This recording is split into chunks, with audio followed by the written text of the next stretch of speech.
Ouais, bonjour les amis. Alors, je voudrais quand même que cette lecture de la Passion se termine au moins par l'apparition de Jésus ressuscité, parce que sinon, voilà, ça reste un peu court. On en reste au niveau de Marc, dont l'évangile original s'arrête devant un tombeau vide. Et j'aimerais qu'on aille un peu plus loin, car chez Jean, quand même, l'histoire va un peu plus loin. Je vous rappelle qu'hier, nous avons lu cette course effrénée entre le disciple bien-aimé et Pierre pour arriver au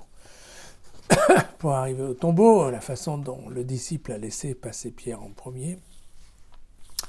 Et puis, en fait, voilà, ce disciple qui a vu et qui a cru, mais on ne sait pas exactement ce qu'il a cru.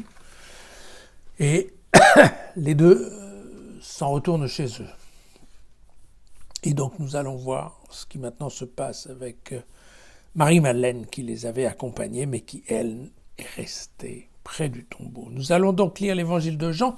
Nous sommes au chapitre 20, ce sont les versets 11 à 18.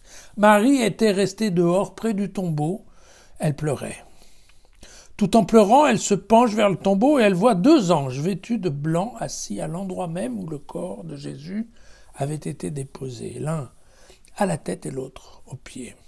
« Femme, lui dirent-ils, pourquoi pleures-tu » Elle répondit, « On a enlevé mon Seigneur, je ne sais pas où on l'a mis. » Tout en parlant, elle se retourne et elle voit Jésus qui se tenait là, mais elle ne savait pas que c'était lui. Alors Jésus lui dit, « Femme, pourquoi pleures-tu ? Qui cherches-tu » Mais elle, croyant qu'elle avait affaire au jardinier du jardin, elle lui dit, « Écoute, Seigneur, si c'est toi qui l'as enlevé, dis-moi où tu l'as mis, et j'irai le prendre. » Alors Jésus lui dit, « Marie. » Elle se retourna et lui dit en hébreu, « Rabouni », ce qui signifie « maître ».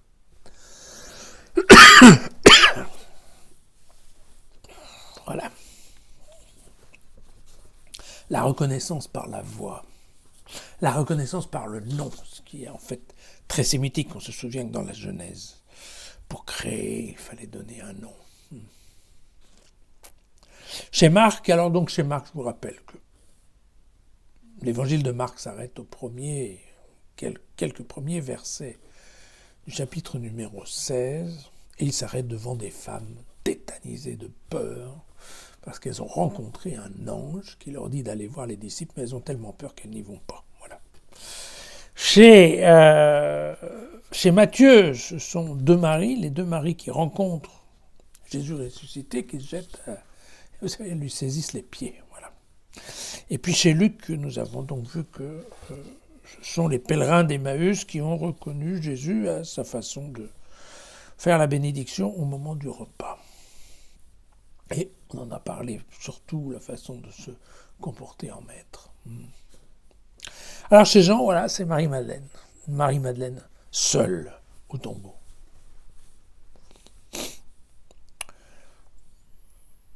Il faut remarquer que quand les deux bons hommes sont partis, Pierre et le disciple sont partis, en fait ils ont abandonné le tombeau vide. Marie-Madeleine, elle est restée à pleurer. Voilà. Pour ce passage, il serait assez sérieux de relire un peu un livre de l'Ancien Testament qui s'appelle le Cantique des Cantiques. Je vous le rappelle, donc c'est un recueil de poèmes amoureux, voilà, qui a été rejoint au texte de l'Ancien Testament parce qu'il parle de Dieu. Et on trouve ça au chapitre 3, les versets 1 à 3. « Sur ma couche au long de la nuit, j'ai cherché le bien-aimé de mon âme. Je l'ai cherché et ne l'ai point trouvé. Je me lèverai donc et je ferai le tour de la ville. Dans les rues, sur les places, je chercherai le bien-aimé de mon âme. Je l'ai cherché et ne l'ai point trouvé. Les gardes m'ont rencontré, ceux qui font la ronde dans la ville. Avez-vous vu celui que mon cœur aime ?»